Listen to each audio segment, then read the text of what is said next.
മുസ്ലിങ്ങൾ വളരെ കുറച്ചു മാത്രമുള്ള ഒരു നാട്ടിലൂടെ യാത്ര ചെയ്ത ഒരു സഹോദരി അവിടെ അനുഭവം പറയണം. എന്താ അനുഭവം എന്നറിയും? അവർ ചെറിയ തട്ടം ചുറ്റിക്കെട്ടിയപ്പോഴേക്കും ആ വ്യതിരിക്തത, ഹോട്ടലിൽ കയറി ചോദിക്കും, നിങ്ങൾക്ക് ഹലാൽ ഫുഡല്ലേ പറ്റുള്ളൂ, അവിടെ നിങ്ങൾക്ക് ഇവിടെ ഭക്ഷണമില്ല എന്ന് പറയുന്നതും വളരെ ഭവ്യതയോടെയും ബഹുമാനത്തോടുകൂടെയും ആ വേഷത്തെ കാണും. എന്തിനാണ് ആ വേഷം? എന്തിനാണ് സുഹൃത്തുക്കളെ വേഷം? എന്തിനാണ് കൈ മുഴുവൻ മറയുന്നത്?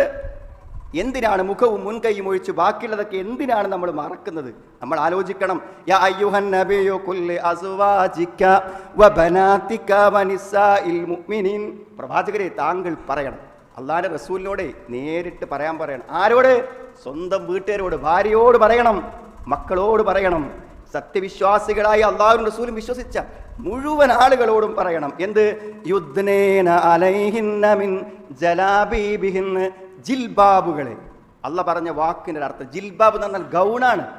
ദേഹം മുഴുവൻ മറഞ്ഞു നിൽക്കുന്ന അയഞ്ഞ വസ്ത്രം, അത് താഴ്ത്തിടാൻ പറയണം എന്നാണ്.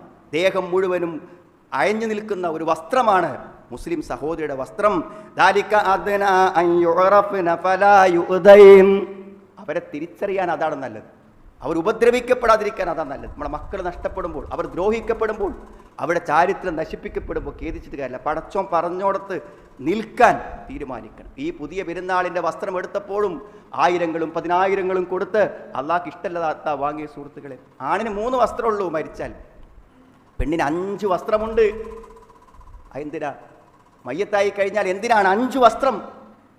ഒരു പെണ്ണിൻ്റെ അവസാനം അവൾ അള്ളാഹുവിലേക്ക് തിരിച്ചു കൊണ്ടുപോകുമ്പോൾ പോലും അവൾക്ക് വേഷത്തിൽ വ്യത്യാസമുണ്ട്. അത് കാത്തു സൂക്ഷിച്ചോ? കൈപിടിച്ചു വന്ന പെൺമക്കളെ, അത് ആലോചിക്കുക സുഹൃത്തുക്കളെ. നിങ്ങളുടെ പണം കൊണ്ടല്ലേ അള്ളാഹു തന്ന പണം അള്ളാഹുവിന് ഇഷ്ടമില്ലാത്തതിൽ വിനിയോഗിക്കുന്നതിന് നമ്മൾ സമാധാനം പറയേണ്ടി വരില്ലേ എന്ന് നമ്മൾ ആലോചിക്കും.